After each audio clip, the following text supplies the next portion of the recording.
this morning to Donuts with Dagger.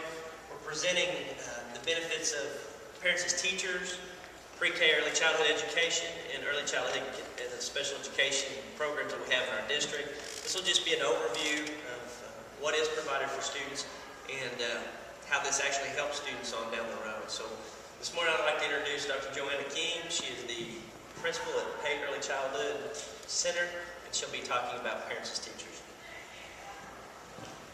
Good morning. Good Morning. Thank you. Okay, people in the audience, the quote up here says, "It's easier to build strong children than to repair broken men." Think for a moment what that means to you, and would you turn and talk and then share your feelings with me?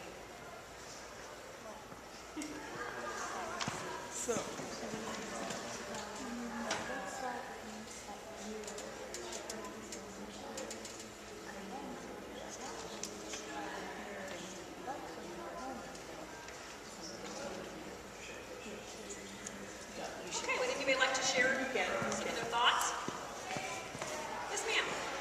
I think it kind of goes back to like if you're building a house. If you have a strong foundation, then you're going to be able to support whatever comes along the way. But if you don't have that strong foundation, such as building with strong children, then as they get older, they're not going to be as strong. They're not going to be as disciplined in certain things. Because if they're weak to begin with, then you will end up having the broken men that you're going to have to go back and repair, and it's going to be counterproductive. Anybody else? I will ask you later. After you're not on camera.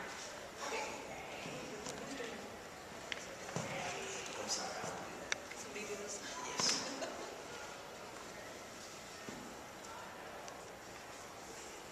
Okay, parents as teachers. Anybody here familiar with parents as teachers? Excellent, excellent.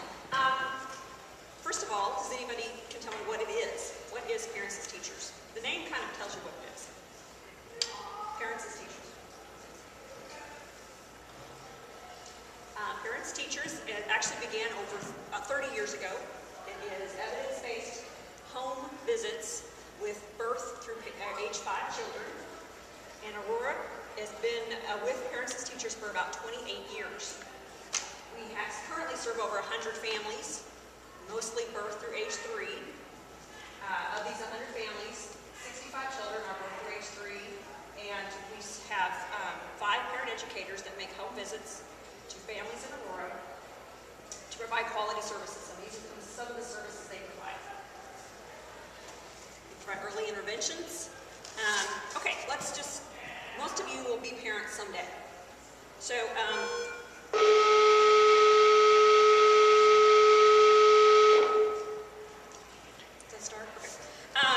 if you became a parent tomorrow, would you know developmentally where your child should be every month where they should be? No, probably not. Do you think your parents, when they became parents, knew where you should be developmentally, academically, physically, emotionally, every step of the way, every month? Probably not. It's probably impossible for everybody to know where they need to be. As parent educators, they come into the home and they will play with your child, watch you interact with your child, and they'll be able to tell from that, through their training, whether your child is meeting certain benchmarks or certain levels of development. If they are not meeting those levels of development, they can provide exercises, they can provide services for parents to get their child where they need to be. The benefits, as you can imagine, would be great. The benefits of your child is at benchmarks where they need to be by the time they enter school. They're ready to read, they're ready emotionally, and they're ready physically. Yeah.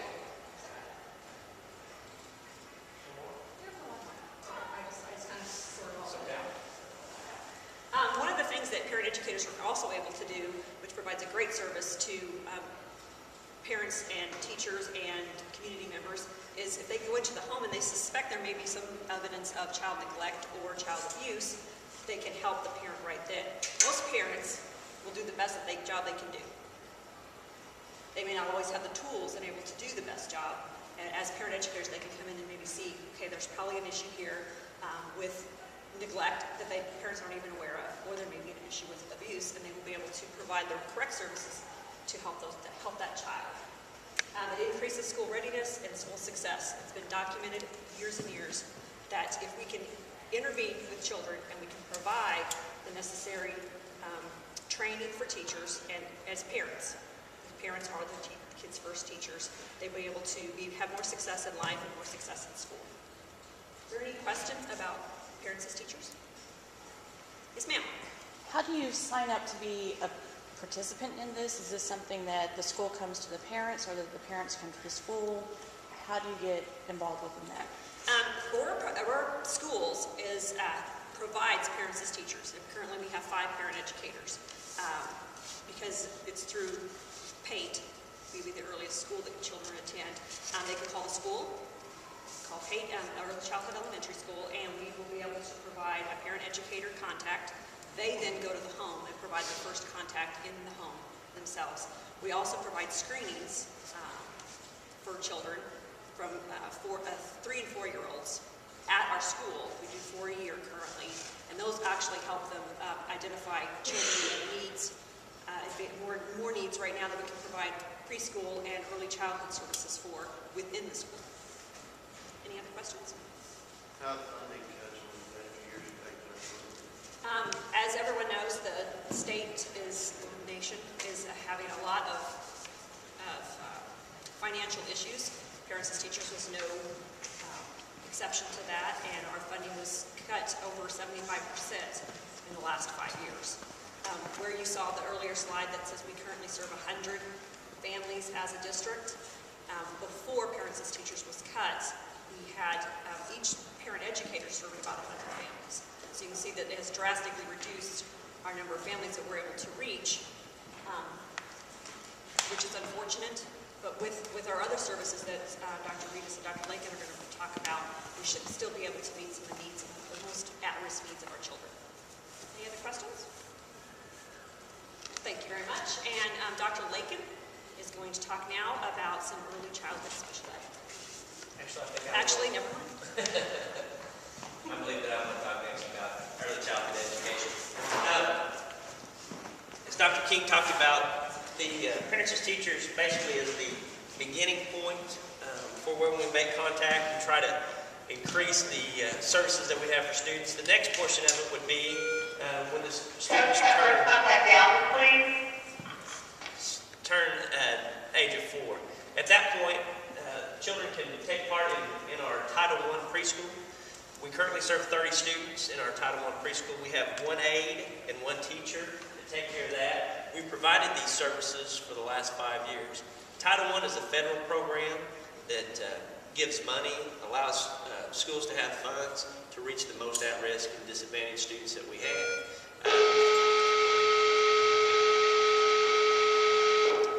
Some of the other things that Title I does, and this doesn't necessarily pertain to the early childhood part, but just so you understand, in the past when we've had remedial reading, remedial math, sometimes when we have aides and paras in the classroom, those things all come back to Title I and are things that we use funds for. So, as I said before, we currently serve 30 students and we have 1 teacher and 1 aide, and it's housed over at the PAIT Early Childhood Center. As mentioned, the Parents as Teachers portion, like I said, the first few years of the child's life is really important.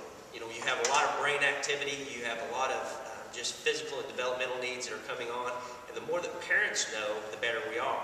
And that translates on into whenever they get closer to school age, the more that we can do for students to prepare them, the better they're going to be whenever they reach kindergarten age. The RAND Corporation did a study of 20 different programs that dealt with early childhood education and how that affected students later on down the line. Out of 20 programs, 19 of them showed benefit whenever the students received early childhood services. So I do believe that there's many studies that you can find that show that students will make growth in different domains whenever they have that opportunity. The domains that are included are obviously cognitive and pre-academic skills, behavioral skills, educational progression attainment, child maltreatment, health, delinquency, and then you kind of get into the community or social aspect. There's been some studies done that show when children get needed services up front, Then later in life, you have less need for things like criminal justice, social and welfare programs, those type of things. So that's, again, what we're trying to do here is you try to be proactive and preventive, so later on, you don't have to be reactive and take care of problems that happen. Based on different experimental and quasi-experimental programs, research that's been done, basically early childhood boils down to three things, or the success in early childhood boils down to three things. The first one there is programs that have better trained caregivers. You talked about our program at PAIC through the Title I, and obviously the teacher has a college education, has experience and training through that, and then they can deliver that instruction, they can deliver that information through themselves and also through a caregiver, or their paraprofessional, and that'll help the students more than if possibly than they just had a caregiver at home. It doesn't mean that it always happens that way, but typically, for the most part, what we see is when somebody has some formal training like that, it does make the early childhood program strong. And usually that's a teacher. You'll see some of the different programs around, and I know the preschools have this around here and in other communities. A lot of times they'll hire somebody that has to be a director, has more of a formal education so that they can pass that on. Doesn't mean that the people working at the preschool or the early childhood center or anything else, that they're not qualified. They are qualified, but it just helps when you have more of that information together. Other things that show more success is a smaller child student to teacher ratio. It's just like your classes here in the high school or at Robinson or wherever we're at. The fewer number of students that the teacher works with, the better off it is because they can spread more of their time to those fewer students. If you've got 30 students in a classroom, Dukes of Hazzard. If you've got 30 students in a classroom, you're just going to have just a little bit of time to give each student. So the smaller that you have, the better that you can pass on the information. And then the third one is the more intensive the program. Obviously, if you go somewhere, let's say that maybe you play an instrument or you do something else, practice sports, the more time that you put into that, the better you're going to be. So, the more time that these students get in that early childhood program, the better off that research has shown that they'll be. So, and I'll pass it off now to Dr. Lakin. She's going to talk about the early childhood special education programs that we offer through the district. Anybody have any questions before we move on? Any of you participate in preschool whenever you were little? Yeah. Thank you very much. Oh, you have a question? I thought you participated. Yes? What is the teacher-to-child ratio?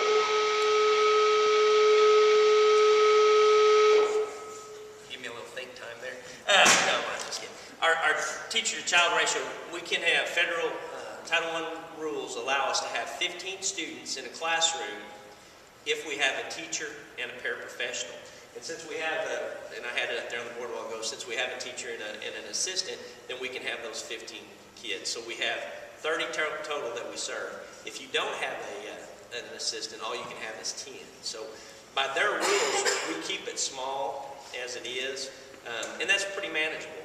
If you and I had a group of 15 kids, it would probably be pretty easy for us to make sure they were supervised and that we give them time. So that's kind of the rule. I know different preschools and daycares, if they're certified by the state or they have other requirements, they also have a minimum or a maximum that they're able to serve. So they've put some pretty good rules in place to make sure that you don't just have one person for 50 kids, because that'd be a dangerous situation. So, yes? Is there a waiting list? Yes, there is. We currently have a waiting list, and that's something that the district has been exploring, is could we develop our program and serve more of those students? You always have to take into consideration the services that are already being provided in the community, and we would never want to infringe on those. We want to work collaboratively with other programs that are in the area because they provide good services too. But yes, there is a waiting list, and that's something we want to do, get as many students, and I say students, children, as possible into a program somewhere so that they can receive those type of services.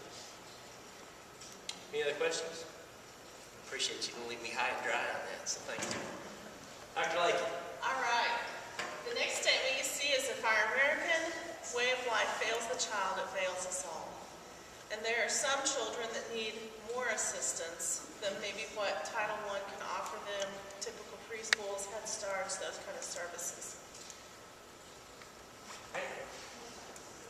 What is Early Childhood Special Ed? It's a program for 3, 4, and 5-year-olds that have not entered kindergarten yet. If they're kindergarten eligible, then they're not eligible for this, who have significant developmental delays. It can be in 5 different areas. They can have cognitive delays, which is thinking type skills. They can have communication delays, which would be the way they say their words, their speech, or it could be their language, their understanding of language, or their ability to actually express and say words and communicate with people. It can be adaptive behavior. That's your self-help skills. Are they able to dress themselves, feed themselves, wash and dry their hands, wipe their nose, follow a simple direction, just daily living type skills that they need. It can also be physical development. When we look at physical development, we look at both gross motor and fine motor. And you ask what the difference is. Gross motor is using your arms and your legs. It's running, jumping, climbing, all those type of activities. Fine motor is using your fingers more. It's going to be picking things up, feeding yourself, coloring, writing, cutting. Those are the type of things we're looking at.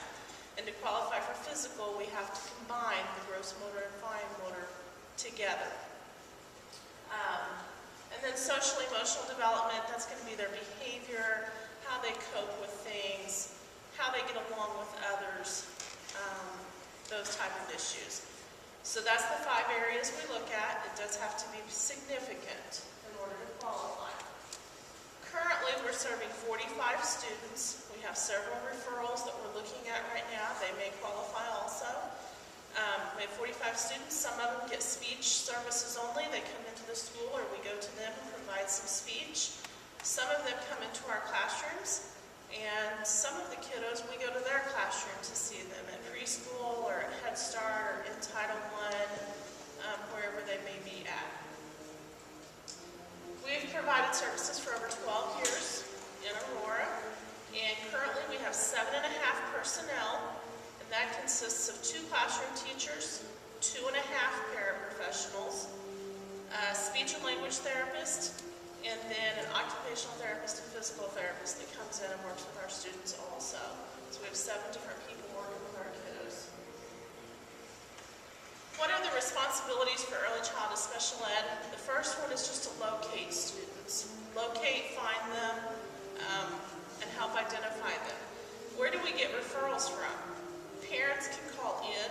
They can call into the special ed office, and if they feel that their student may qualify for some of these services. And there will be contact information at the end so that you'll have it. Head Starts, they screen all of their students, and if they have a student that has delays, they send a referral over to us after they get parent permission. Parents as teacher screenings, we get referrals from them also if parents give permission. Parents always have to give permission before the referral will come over to our office. Also, our Title I program, we can take a district referral from that. Parents always know before it comes to us. And they're also all screened. But even if they get into the classroom and they start having difficulty, then they can refer a student to us. So really, we get referrals from a variety of sources, but it's always with the parents. There's a program before early childhood special ed for the children who are birthed through the age of 2. It's called First Steps. And if somebody needs information on that, they can call our special ed office. Dr. Reeves and I would be happy to refer them where they need to go also. But we get referrals from the First Steps program also, 6 months before a student turns 3. If they are interested in early childhood special ed, they're referred to us so that we have 6 months to determine if they're eligible and begin to serve them. Determining eligibility for services, how do we do that? After the referral is made, we work with the parents very closely. We determine which areas they may need to be assessed in. After the parents give us permission, we'll do the assessments, and then we'll see if they meet the criteria. There is very specific criteria they have to meet. And if they meet that criteria, then they'll be eligible for services. We also provide free and appropriate education in the least restrictive environment. there's a variety of ways we can serve the student. Like I said, some of them come in for only speech. We go see them for only speech. If they're in an early childhood setting, preschools, Head Starts, Title I, if we can go see them there and that will meet their need, that's what we're going to do. And then we also have an early childhood special ed classroom. Actually, we have 2 now. We just opened a new one. And some of our students we bring into the classroom to serve. By law, we have to serve them in their least restrictive environment. So bringing them into the classroom is going to be probably the most restrictive environment that we have, if that makes sense. But there are kids that need that. If they have lots of therapies they need, they're behind, they're not in a regular setting, and they need to be with peers, we know that these kids learn from each other a lot. So we do provide that. And of course, our diagnostic evaluation, I talked about the assessments. That includes observations, formal testing, parent interviews, standardized testing, however, medical information if we need it, whatever we need to look at to determine if a student can have services from us. I've kind of talked about the available settings. Early childhood setting is keeping them in a regular preschool environment. That would be like Head Start, Title I, community preschools, wherever that might be. Early childhood special ed setting is our classrooms that we have. They are developed for children with disabilities. Itinerant services outside the home. That would be if a parent brings a kid in for only speech services, or if we go out to another center or facility to see a kid. So that's what that is. And then home, occasionally we'll go into the home. What we often find though is students of this age, home is their domain and they're in control. And if we can get them to come to the school or come to a neutral site, then we usually have a lot better cooperation with them. And they love to come to school at this age. Okay, I'll turn it back over to Dr. Reese. Are there any questions for me? How many kids are you currently serving? How many students are we currently serving? We have 45, with others being evaluated right now. And we take students, this is what's different about early childhood than most school programs. As soon as a child turns 3, they can start. So we have students starting all year long in our classroom.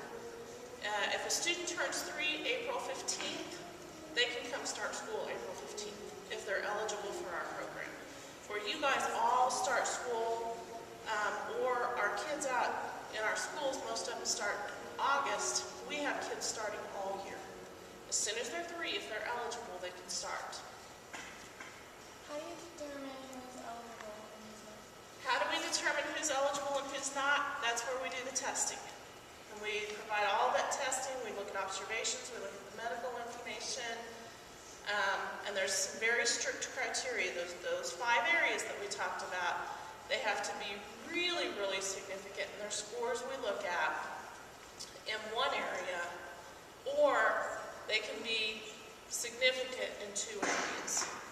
Okay, and I know that's all very confusing, and we'll work parents through all that as we go. How long does a single evaluation take about on that? That's a good question. How long does an evaluation take? After we get the referral, we have 30 days to determine whether we're going to do assessments or not. We look at all the information and we look to see if it's a good referral. If it is, we have 30 days to develop a plan and provide a notice of action to the parent to sign to give us permission to evaluate. After they sign that, sometimes it takes them a week or so to look at it and think about it and talk to their spouse or talk to grandparents or whoever. After they've signed that form, then we have 60 days to complete the evaluation. We have to meet with them within 60 days to go through all of the test results. Honestly, it doesn't take us that long. Some of them we have done in a week. Some of them we have done in a month and a half, whatever. Depends on how much, how available the child is. There's lots of things that go into it. After that 60 days is over, we have to meet with the parent, determine eligibility. Then we really have another 30 days to develop an individualized education plan, which is the IEP. And that's kind of the lesson plan for the kid for that year. us develop that also. Typically though, we do the evaluation report and the IEP all in the same meeting. So we know parents are working, they're taking off, and that kid needs help now. 30 more days from now is too long to wait if we can keep from it. We want to help them as soon as possible.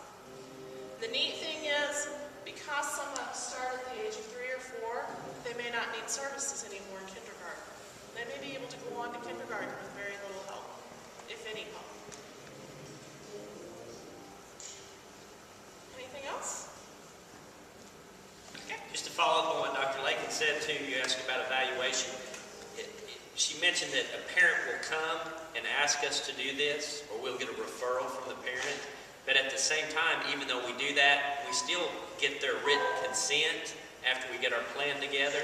So it's a protection. Parent comes in and says, hey, I want my child evaluated. But we still, before we do anything with them, test them or serve them, we come back and get their consent so that we can make sure that they know what's going on and that we're working together as a team to make sure that the student is getting the best services possible. So I appreciate all of you. Any other questions before we wrap up? I appreciate all of you coming today, and I appreciate the good questions. Contact information, you can get a hold of Dr. King over at Page at 678-1552. Dr. Lake and I were housed in the central office, and you can get us at 678-7742. So thank you again for your time, and if you ever have questions or anyone watching on the website, please contact us so that we can help you with your child's program. Thank you.